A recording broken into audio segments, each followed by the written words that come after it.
Bonjour madame, bonjour monsieur, soyez les bienvenus dans cette nouvelle édition de Plaisir de lire sur Zouk TV. Et comme chaque mercredi, j'ai l'immense plaisir d'être accompagné par des amoureux, ici des amoureuses de la lecture, puisque aujourd'hui j'ai la chance de recevoir Colette. Colette, sois la bienvenue dans Plaisir de lire. Merci Ludovic. En face de Colette, nous avons Jessica. Jessica, bienvenue également. Donc, merci Ludovic. Deux amoureuses de la lecture qui vont nous faire voyager, nous faire réfléchir et peut-être nous amuser également. Donc, nous allons commencer tout de suite, sans plus tarder, rentrer dans le vif du sujet avec Colette. Colette, de quoi vas-tu nous parler aujourd'hui? Alors, l'ouvrage que je présente aujourd'hui s'intitule La CAQ. La CAQ. La CAQ. C'est un ouvrage d'un auteur bien de chez nous, d'une auteure bien de chez nous, Fabienne Saurante, qui est originaire de Sainte-Marie. Et son ouvrage comporte un sous-titre « De la pestilence à la plus douce fragrance ». Et il a apparu aux éditions du Net en 2020, octobre 2020. D'accord. Donc, de la pestilence à la plus douce fragrance. D'accord. Alors, quel type d'ouvrage est-ce? C'est une autobiographie. D'accord. Okay. Mais Fabienne Saurante a changé, bien sûr, certains noms pour ne pas mettre en difficulté les gens qu'elle nomme. Mais ce sont ses expériences personnelles qu'elle relate à travers le personnage principal qui s'appelle Prudence. D'accord. Prudence, on la voit au début du roman à 4 ans et elle évolue durant tout l'ouvrage jusqu'à sa vie d'adulte. Donc c'est son récit, un parcours de sa vie qui est relaté dans ce roman. Donc, Prudence, la fameuse Prudence, le personnage principal oui. Du roman, correspondrait à l'auteur, à l'autrice. Voilà. D'accord, voilà. D'accord. Donc, ok. Et où se déroule la scène? Alors la scène se déroule. Les scènes. Oui, bien sûr. C'est comme tu as dit tout à l'heure, c'est un voyage. On va voyager à travers ce roman. Déjà, le sous-titre « De la pestilence à la plus douce fragrance » invite déjà à suivre une trajectoire. Donc, elle commence sa vie dans le quartier de Sainte-Marie qui s'appelle Fourniol. D'accord, oui. Donc, c'est un milieu rural à 3 kilomètres à peu près du bourg de Sainte-Marie. Et c'est une famille, elle est issue d'une famille modeste. Prudence est l'aînée de 5 frères et sœurs. Donc, elle vit avec sa mère qui est travailleuse dans les champs de canne. Et donc, ils ont une vie assez difficile. Et la scène se passe, l'histoire se déroule au milieu du XXe siècle, dans les années 50-60 à peu près. Donc, après l'exode rural, il y a encore l'exode rural, mais l'histoire se déroule jusqu'à nos jours. Voilà. D'accord. Donc, en fait, on a un récit autobiographique qui est un petit peu historique, puisqu'on a des pans de l'histoire martiniquaise. Et le personnage, il reste sur Sainte-Marie, où on voit aussi d'autres communes, ou peut-être, je pense peut-être même à Fort-de-France. Voilà. Alors, le personnage... Prudence, on va reprendre son nom. Prudence travaillant très bien à l'école est remarquée par une directrice et qui la pousse à poursuivre ses études à Fort-de-France. Donc, elle va au lycée dès 11 ans. Elle réussit à l'examen d'entrée en 6e et elle est envoyée au lycée de jeunes filles en plein Fort-de-France. C'était après le CES Renan, qui est l'actuel cours d'appel en ce moment. D'accord. Voilà. Et pour ceux qui se souviennent, ce collège qui était à l'époque, dans les années 55, elle y va en 1955, ce collège était en bois, avec un étage et avec un manguier gigantesque au milieu.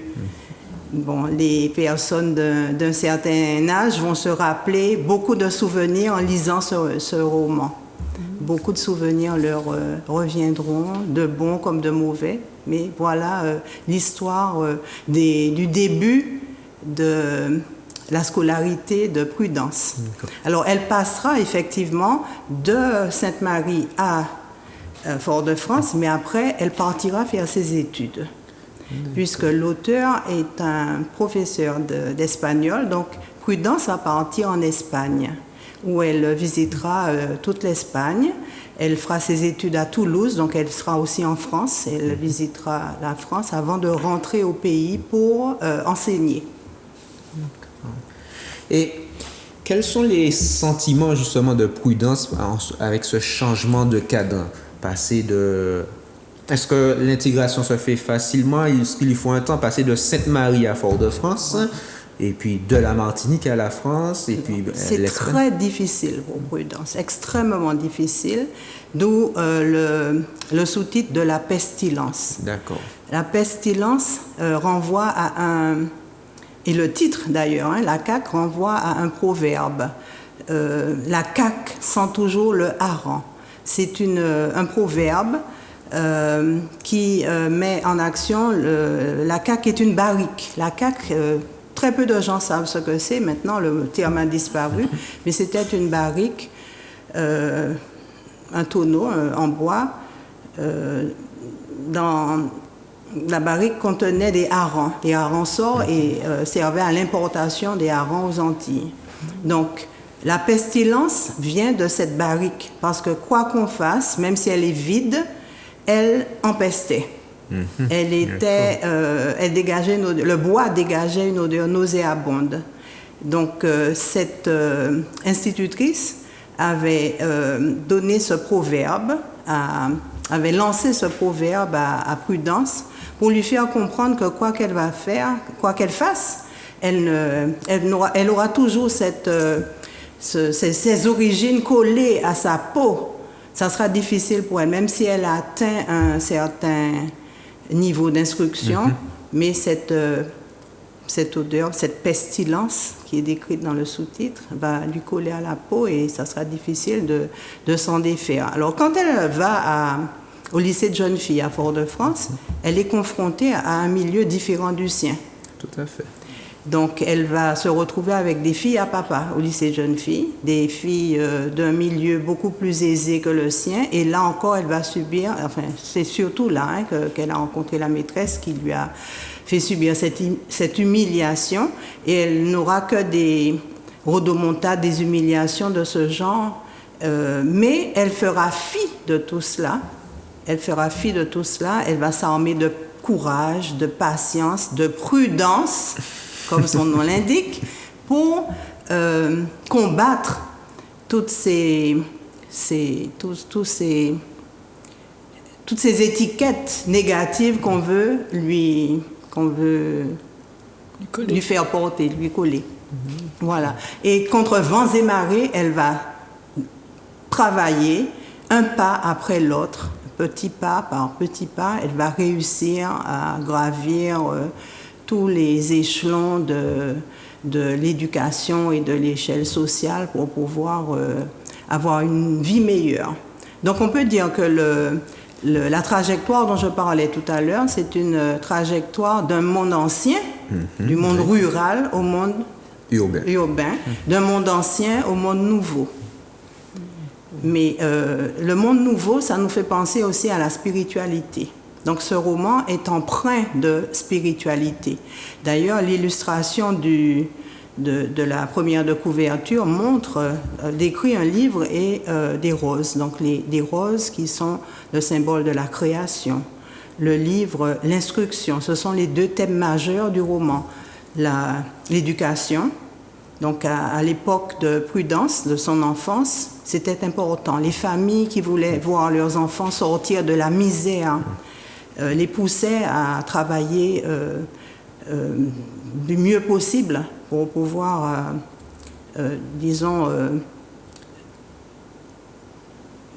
atteindre l'excellence. Et donc cette illustration montre bien les deux thèmes qui figurent dans le roman. L'éducation, donc on voit l'évolution de l'école depuis les années 50 jusqu'à nos jours. oui, l'école, le lycée, les écoles primaires. Elle était à l'école payante d'abord, toute petite. Après, ça a évolué au fil du temps, pardon. Et le deuxième thème du roman, c'est la religion. Pour ces familles à l'époque, la religion était quelque chose de prégnant. Les enfants suivaient l'instruction religieuse et il y avait aussi la morale à l'école en ce temps-là qui rejoignait un peu ce qui était enseigné dans les milieux religieux. Voilà. Effectivement, tu as parlé de la CAQ, du titre de l'ouvrage. Je ne connaissais pas, sincèrement. J'avais déjà vu des images, mais je ne connaissais pas le terme. Je ne savais même pas qu'il y avait... pour moi, c'était un tonneau. J'appelais ça tonneau. Et effectivement, il y a des termes de ce genre qu'on ne retrouve plus. Et, alors, l'origine du terme CAQ vient du néerlandais. Kaki ou kak avec 2 K. K, 2 A, K. Et donc, c'était un tonneau à l'époque. Et il y avait un proverbe, ce proverbe que j'ai mentionné tout à l'heure, la CAQ sent toujours le hareng. Mais il y avait d'autres expressions également qui utilisaient le mot CAQ, serré comme des harengs en CAQ. Mais le terme ayant disparu, on n'utilise plus ces expressions. Serré comme des harengs en CAQ, ça sera remplacé de nos jours par serré comme des sardines en boîte. Voilà. Oui. Voilà, oui. La vie moderne, on a l'habitude des sardines en boîte. Moi, je vois les sardines en boîte. Je n'ai pas connu les harengs en CAQ. Donc, voilà. Mais ça rejoint un peu ça rappelle un peu la morue salée à l'époque, le harençon. Bon, la morue salée arrivait dans des caisses, jusqu'à maintenant d'ailleurs, dans des caisses en bois. Donc dans le roman, Prudence mentionne le mot. Il y a beaucoup de créole dans le roman aussi, d'expressions créoles. En chess l'amourie. On peut dire que la CAQ correspond à chess l'amourie. Mais avec des harengs. Donc ça symbolise l'origine difficile, l'origine modeste. Ces familles rurales avaient du mal à joindre les deux bouts parce que dans le monde agricole, les salaires étaient très très bas. Oui. Donc les familles avaient du mal à envoyer même leurs enfants à l'école et à les nourrir correctement. Donc c'est cette métaphore de la CAQ qui est développée dans tout le roman. Et sur lequel insiste l'auteur de la préface, qui est Christian Lapoussinière.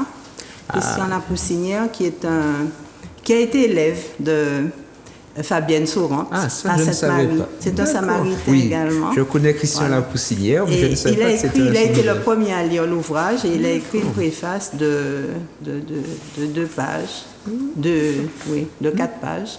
Et donc il dit que cette métaphore de la CAQ est développée dans tout le roman. Et il souligne que dans cet ouvrage, il y a 3 grandes parties.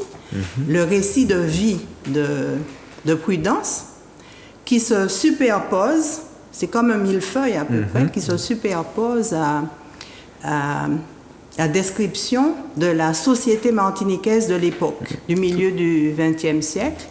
Et 2 autres, disons la 3e partie qu'il évoque, parle des thèmes dont j'ai déjà parlé, la religion et l'école, qui sont importants dans ce roman. D'accord. Une petite question. Pour un lecteur pas professionnel, puisque tu as parlé de Christian Lapoussinière qui n'est pas un débutant. Qui est un féru de Césaire. Oui. Donc, est-ce que le lecteur lambda peut réussir à lire ce livre-là? Absolument. J'ai pris plaisir à lire ce livre. Non. Pas besoin d'être un professionnel, un homme de lettres pour... Du tout.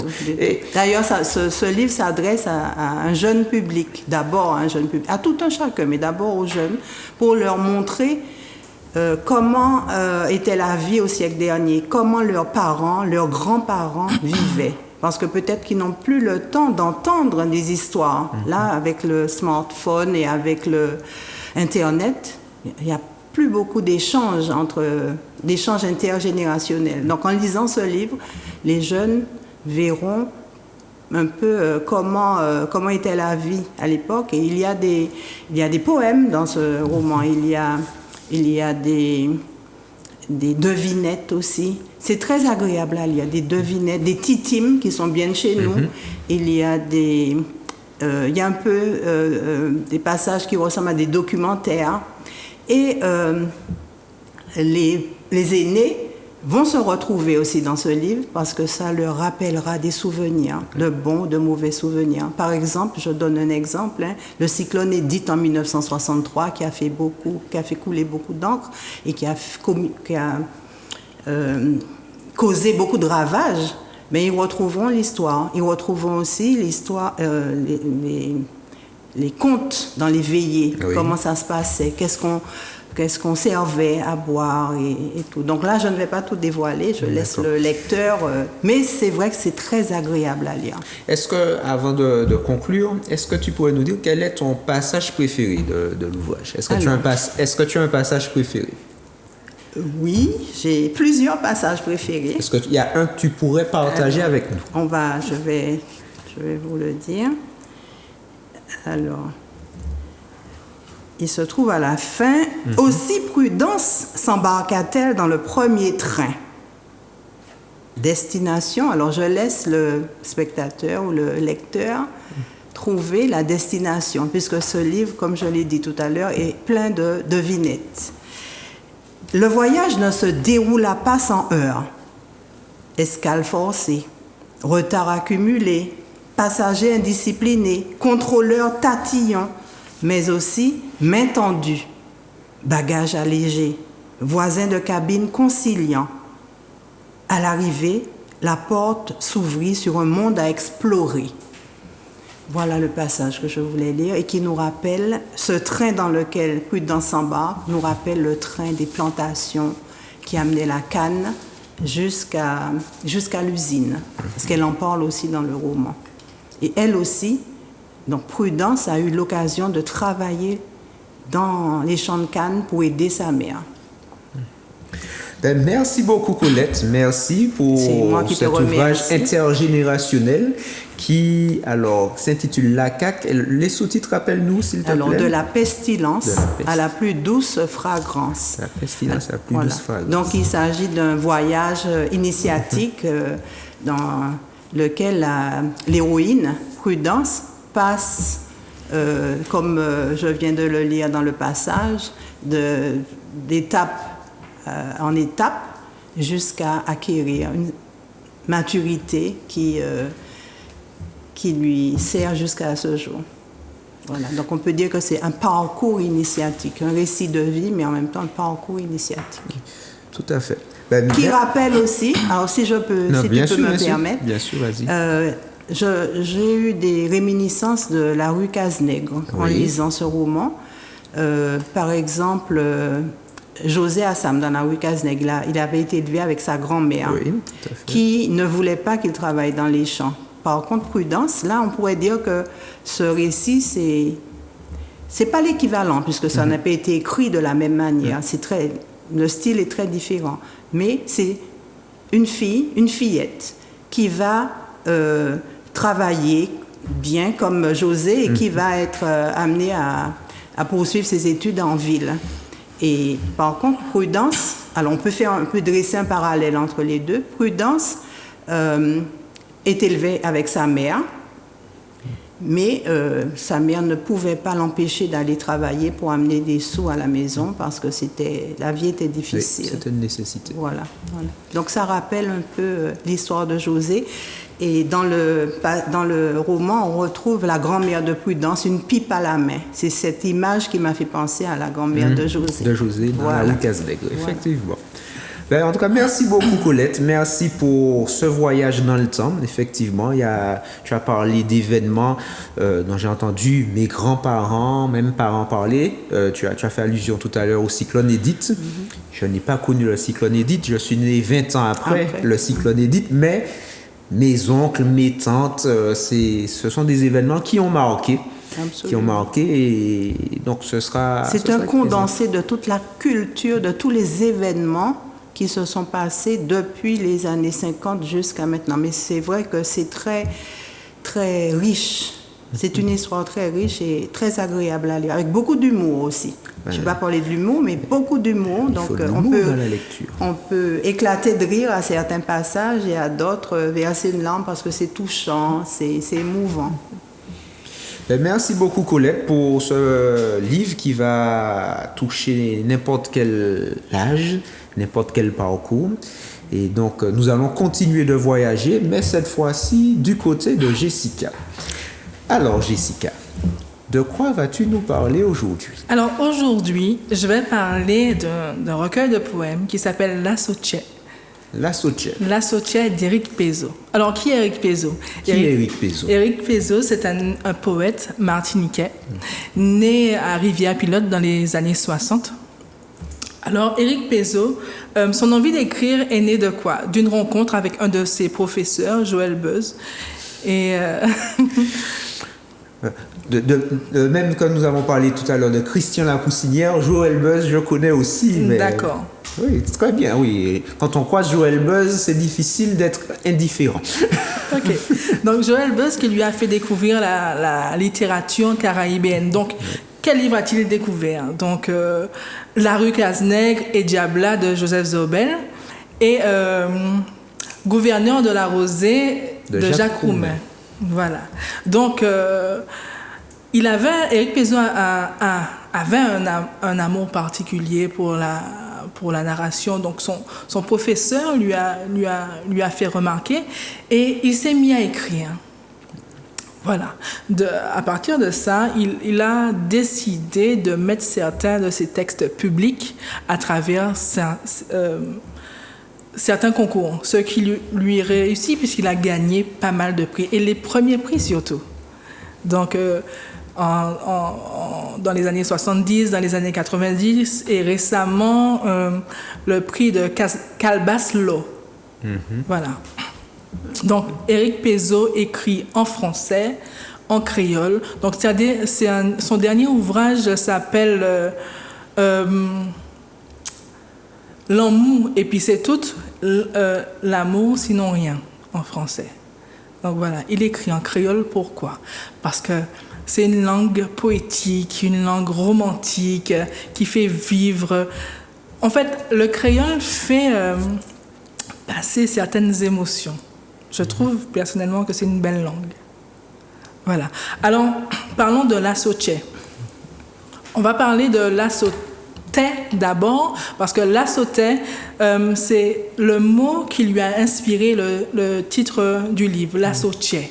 Alors, La Sottiè, c'est une pratique qui vise à mettre nos forces ensemble, notre savoir, pour cultiver la terre. Voilà. Et La Sottiè, c'est une invitation à mettre nos cœurs ensemble, notre savoir et tout ce que nous avons de positif, l'amour, afin d'emmener notre société martiniquaise vers le haut. Tout simplement. La Sottiè. Oui, le jardin du cœur. Le jardin du cœur. Voilà, c'est ça. Effectivement, je trouvais qu'il y avait un lien avec je dis peut-être un lien avec La Sottiè, mais en même temps c'est Tiè, et donc le jardin du cœur. Voilà. Donc alors quel type d'ouvrage est-ce? C'est un recueil poétique? C'est un recueil poétique qui sa mère l'a beaucoup inspiré. Alors, il parle de la société martiniquaise, des familles monoparentales, des joies, des peines, de l'amour, des douleurs que la société peut vivre, en fait, que la société martiniquaise. On sait que beaucoup de familles sont monoparentales, et sont en souffrance. Donc, il s'est inspiré, parce qu'il est issu d'une famille monoparentale, et il a vu sa mère travaillait dur, sa mère souffrait. D'ailleurs, je vais vous lire un ouvrage, un poème, un passage. D'accord. Alors, le poème s'appelle Saint-Tien du matin. D'accord. D'accord. Avant jour tous les jours, moi longé 5 doigts l'emmène doigts moins, à sous zécal chez moi, pour demander la divinité, battre 4 la journée, à dans en bon vent. M'en marrer moins et puis codium, pour mettre en pied devant l'autre, à dans chimé 3 sous de l'eau. 3 sous de l'eau pour dire l'esprit, tien et picot. Souple, manque à demander souple, pour sec la clé l'amour et puis respect. La force et puis courage, avec sagesse, pas tourner folle, à dans la pote jodi tala. Les soleils qui est ben monté à dans chimé ciel. Souple, manque à demander souple, pour chaque graine la rosée, qui dégoûté en les langues la terre, fait l'espoir tigé qu'on flèche canne au lion la terre. Pour chaque goutte la souhait qui tombait dans terre, fait l'espoir tigé à dans nous. Pour chaque goutte sang qui coulait à sous la terre, et puis l'esprit nous, aider l'esprit nous démarrer. Alors, il parle d'une femme ou d'un homme. Je pense que c'est d'une femme parce qu'elle a été inspirée pour beaucoup de poèmes de sa mère, mais les femmes et aussi les hommes travaillent dur. De quelqu'un qui se lève tôt le matin, 7h du matin, pour affronter la journée et les difficultés de la journée, les problèmes qu'il pourrait rencontrer et surtout la chose qu'il demande. En fait, c'est spirituel. Hein. La divinité, on parle de Dieu. Il parle de Dieu dans le poème pour demander la force d'affronter les difficultés et surtout de ne pas perdre la sagesse, le courage et la force dont il a besoin pour affronter les difficultés. Ça me fait un petit peu penser à Eugène Mouna. Exactement. On est dans le même registre d'ailleurs. C'est ça. Même registre, C'est sauf ça. que Mouna, lui, il chantait, on va dire qu'il chante à sa façon en écrivant, mais c'est le même style.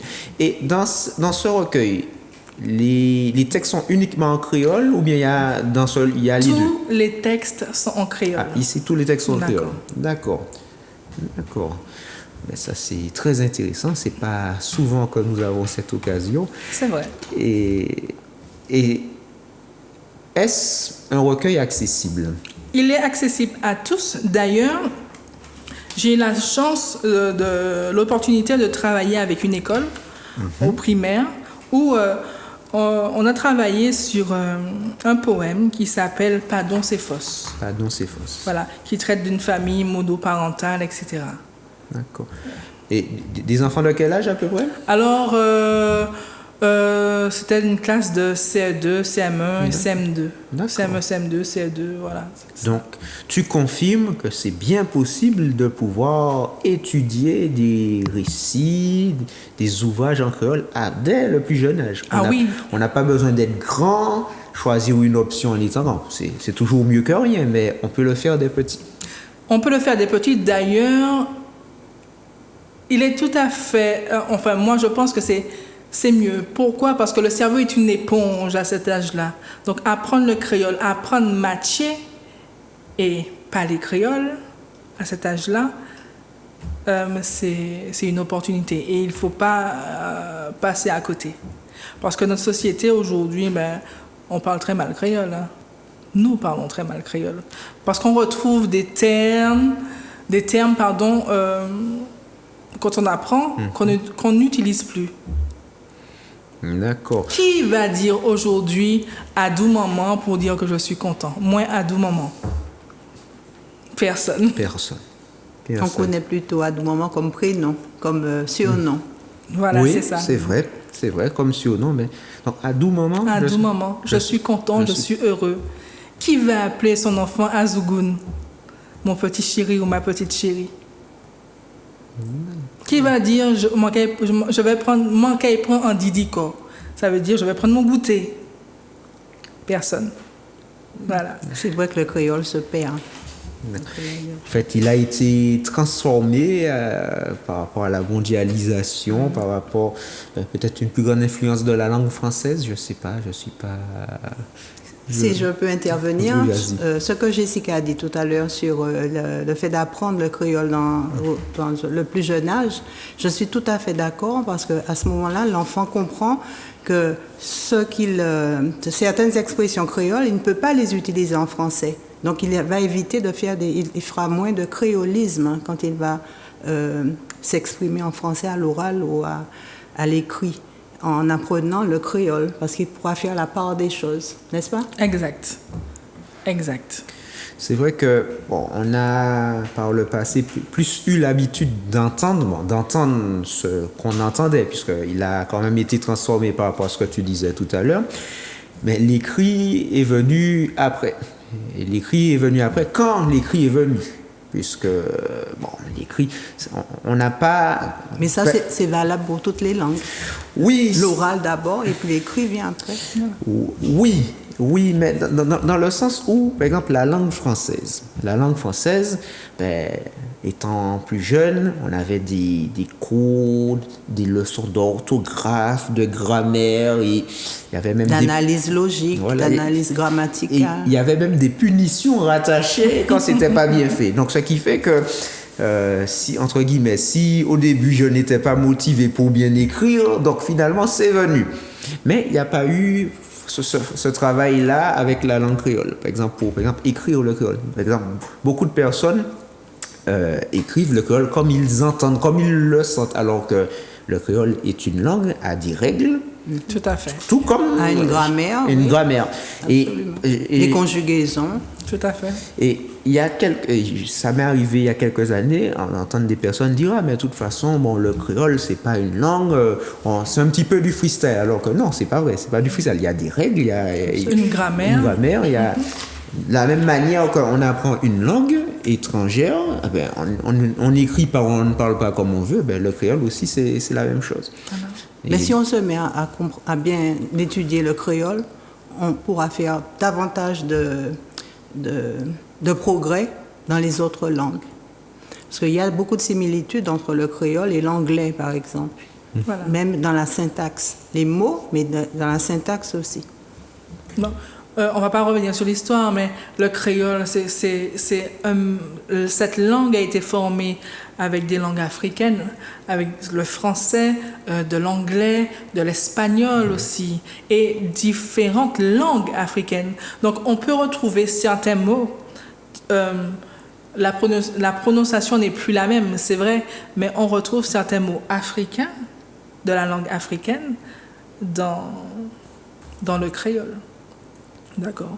Donc, parce qu'elle a été composée, et c'est ce qui fait la force du créole. Et des mots amérindiens aussi. Amérindiens aussi, voilà. Koui, Ajoupa. Zagaya. Là, il y a le crabe là sur les... Voilà. Zagaya, par exemple. On apprend. Hein. Heureusement que nous tenons cette émission, on apprend. Et alors, qu'est-ce que tu avais étudié avec les jeunes d'élémentaire? Pardon, c'est fausse. Pardon, c'est fausse. Ça... Oui, je peux le dire. Oui, vas-y, s'il te plaît. L'amour dans la peine, c'est pas des veines. Qu'un ciel plein nuage qu'ani l'orage. Cherchez courage pour parcourir, pour pas s'enfuir devant la vie. L'amour sans doucet ni mauvais savait. Entier, c'est en fleur, faut d'œil ouvert. Devant douleur, faut pas en promper, passe, pardon, pas ni saison. Minuit sonné, ish kaplere, maman du bout pour consoler. Maman pati, ish kaplere, papa du bout pour consoler. Papa pati, ish kaplere, maman du bout pour consoler. Ish kapati, maman plere, pani papa pour consoler. Ish kapati, papa plere, pani maman pour consoler. L'amour cassé qu'a fait en souffert. Ou pas arrêter de l'eau pour péplérer. L'amour cassé qu'a fait crier, ou ni entier pour péprier. Voilà. Alors, il parle d'un père ou d'une mère seule qui élève son enfant et au beau milieu de la nuit, bon, la peine, les sanglots, et un ou l'autre il se console, même, soit maman seule, soit le père seul avec son enfant, ou quand l'enfant grandit et s'en va, un des parents se retrouve tout seul, et finalement, personne pour le consoler. Mais il parle de la prière à la fin, d'où la spiritualité. Voilà. Donc là encore, on est dans un ouvrage qui s'applique, comme tout à l'heure, à toutes les époques. Exact. Tout à l'heure, on avait des scènes du passé, mais des thématiques qui reviennent, et c'est un petit peu aussi la même chose, une sorte de cycle qui change, mais on retrouve un peu les mêmes effets avec les personnes. Les personnes changent, mais les mêmes habitudes. Voilà, c'est ça. Les mêmes thématiques aussi. Voilà. On peut dire qu'il n'y a rien de nouveau sous le soleil. Tout revient. Et même si les années changent, il y a des choses nouvelles. Tout à l'heure, on a parlé des réseaux. On a parlé des réseaux, etc. Il y a des choses nouvelles. Mais certaines choses ne changent pas. Comme la souffrance, les familles seules, les douleurs, les joies, heureusement qu'il y en a. Bien sûr. Heureusement. Et la force, parce que une mère ou un père qui élève son enfant seul, c'est quelqu'un de courageux, de fort, à honorer, ce qu'on oublie souvent, parce que c'est pas évident. Déjà, à deux, c'est pas facile. C'est pas facile. Donc seul. Je suis d'accord. Voilà. C'est exactement ce qui est arrivé à la mère de Prudence. Ouais. Et dans cette vie, c'est la solidarité qui joue. La solidarité, la générosité des autres. La mère n'élevait pas ses enfants au siècle dernier seule. Elle avait tout le voisinage, elle avait la famille, elle avait des amis qui prêtaient main forte. Donc, dans les passages que tu as lus, il y a aussi le courage de surmonter les difficultés. Il y a la résilience. Tout ça, ça se retrouve dans le roman de Fabienne Saurante également. La générosité, la solidarité qui sont nos valeurs martiniquaises et qu'il faudrait qu'on retrouve. D'où le terme la sauté, la sauté, coller tête, coller les épaules. Voilà, la solidarité. La solidarité. Donc l'auteur est Éric Pézeau, c'est ça? Éric Pézeau. Éric Pézeau, il nous invite à faire preuve de solidarité, ou peut-être davantage de solidarité. Exact. De s'unir, quels que soient nos horizons, quel que soit... L'unité plutôt que la désunion. Mais on trouve ce point commun aux deux ouvrages. Bien sûr, c'est... La solidarité qui est notre identité martiniquaise. Mais bien sûr, tu m'as retiré les mots de la bouche, je dit, mais c'est quelque chose qui est à la base, ce sont nos valeurs. Après, bon, peut-être certains vont dire que les valeurs peuvent évoluer sur le temps, mais je pense qu'il y a une base qui, bon, peut-être on en fait certains en font moins attention, mais ces valeurs de solidarité a marqué la Martinique, les Martiniquaises, les Martiniquais, et je pense que ce serait triste si on les perdait totalement. Ce serait dommage. Mais pendant les périodes difficiles, je pense que les Martiniquais, même si on a l'impression que chacun est de son côté, pendant les moments difficiles, les Martiniquais font quand même preuve de solidarité. Et même si on a l'impression que ça ne se perd pas réellement. Voilà. Et c'est cela notre force. Merci Jessica sur cette belle note positive, cette belle chute. Mais redonne-nous à nouveau le titre de ton ouvrage. L'assaut Tchè. De Éric Pézeau. L'assaut Tchè de Éric Pézeau, donc totalement en langue créole, mais qui est accessible, même les enfants d'école élémentaire peuvent le lire, le lisent déjà. Donc nous, adultes, nous n'avons pas d'excuses. Donc en tout cas, merci beaucoup pour ce moment. Merci Colette. Oui, je peux ajouter quelque chose. La dernière fois, j'ai oublié, je n'ai pas parlé de la personne qui nous a mis en contact et qui a été un de tes enseignants, une de tes enseignantes, Madame Desmar, donc je fais un petit coucou à la SPAF. la Société des poètes et artistes de France, dont elle est la présidente et dont je fais partie aussi. D'accord. Donc la délégation, nous faisons partie de la délégation Martinique. D'accord. Ben, enchanté. Salutations à Madame Dimard, effectivement, que je connais. Ben, décidément, dans cette émission, on a parlé de beaucoup de gens que tu connais. On a parlé de Monsieur Lapoussinière, de Monsieur Buzz. Monsieur Buzz, oui, Monsieur Buzz, j'ai eu l'occasion de le rencontrer des fois, et je confirme, c'est difficile d'être indifférent quand on le croise. Monsieur Lapoussinière, je le connais un peu plus de loin. Ça ne veut pas dire qu'on peut pas être, c'est pas la même relation, mais je le connais très bien, surtout, je connaissais des membres de sa famille très proches, et Madame Desmar, donc, comme quoi. Ben, merci beaucoup. Merci. Et merci Jessica. Merci pour l'invitation. Merci pour cet éloge, cette défense de la langue créole. Parce que si nous, Martiniquais, nous nous cachons, nous ne le faisons pas, ce n'est pas l'extérieur qui va défendre notre culture. Exactement. Je suis entièrement d'accord parce que je défends la langue créole. Il faut s'approprier ce qui est à nous. Absolument. Voilà. Ça ne veut pas dire qu'il n'y a pas de bonnes choses à l'extérieur. C'est pas ce que nous disons. Nous disons, mais nous avons aussi de belles choses.